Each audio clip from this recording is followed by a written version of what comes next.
Alright, so first movement for today's calf and arm workout will be the calf raises on the calf machine. And the rep range that I do these in is 15 to 30 reps. And we're just doing one set to failure here. And then before this, I did a couple warm-up sets just with some lighter weight.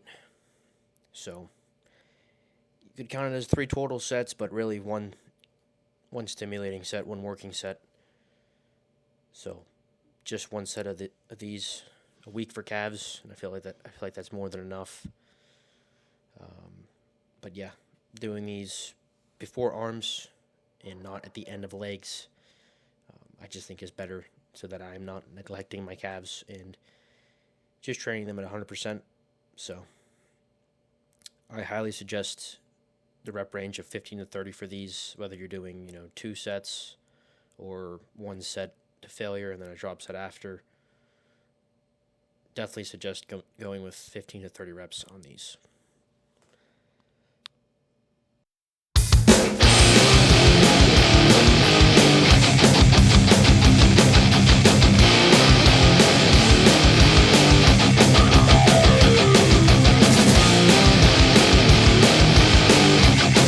Alright, so first movement for triceps today will be the push downs with the V-bar.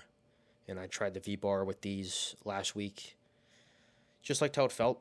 Was able to just feel it more in my triceps rather than with the straight bar. So 5 to 9 rep range. Same thing with every upper body movement.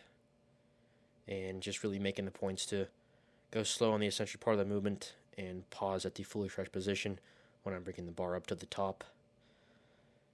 And yeah, definitely suggest doing some form of push-down movement for your triceps, either with a straight bar or V-bar. So definitely suggest throwing these in.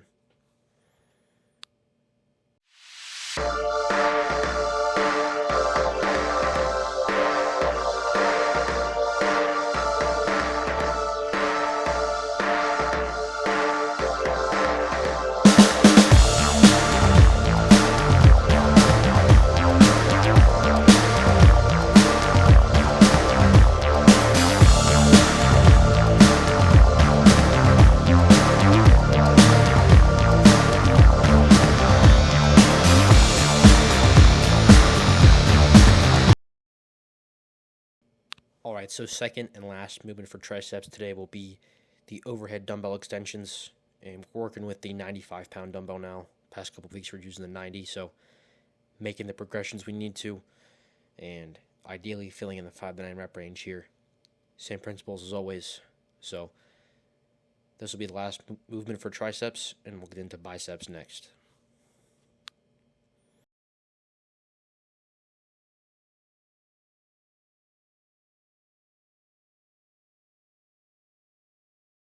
Alright, so first movement for biceps today will be hammer curls with the rope attachment, which also have the fat grips on them. And the reasons for using the fat grips is to take my forearms out of the equation, and that I'm able to get as many reps as possible without having to worry about any fatigue in my forearms or my grip strength. So same principles with everything. Slow and controlled on the eccentric part, pausing at the fully stretched position at the bottom of the movement here, and filling within the 5 to 9 rep range.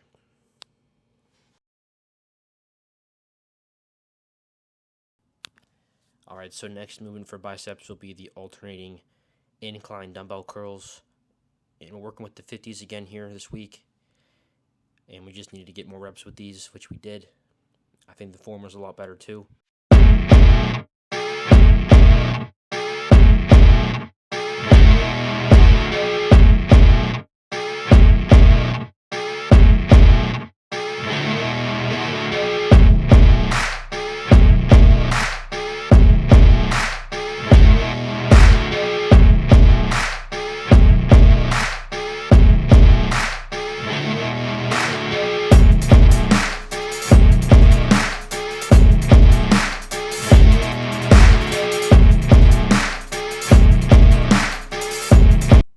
Alright, so the final movement for biceps will be the barbell curls up against the bench here. And using the bench allows me to not use any momentum, putting more focus on the biceps, more tension on the biceps. So just allows for better contraction, better stimulation, and ultimately more muscle growth. So definitely suggest throwing in some form of barbell curls. You could do spider curls, lying against the incline bench, facing the other way. You could do these just standing up normally, but I feel like doing them against a bench or wall would ultimately help you to have better form and to not use any momentum whatsoever. Alright, so the final movement for arms today will be reverse curls for the forearms specifically. And I like doing this movement for forearms after I do triceps and biceps so that my forearms, along with my grip strength, are not a limiting factor when I'm training my triceps or biceps. So definitely suggest training your forearms with whatever movement you're doing after triceps or biceps.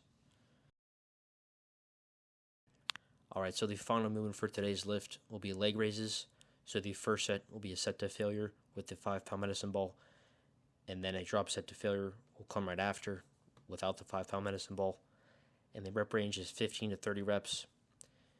And same thing with training all muscle groups, slow and controlled reps here, pausing at the fully stretched position at the bottom of the movement, and not neglecting your core at all, but a common theme that I see in the gym is people overtraining it. So I just suggest cutting back on the volume, train with more intensity, and have much more slow and controlled reps, which will lead to much better gains with your abs. So that's all for today's lift. We'll finish with some cardio after this, and I will see you guys next week for the 5th week of the summer bulk.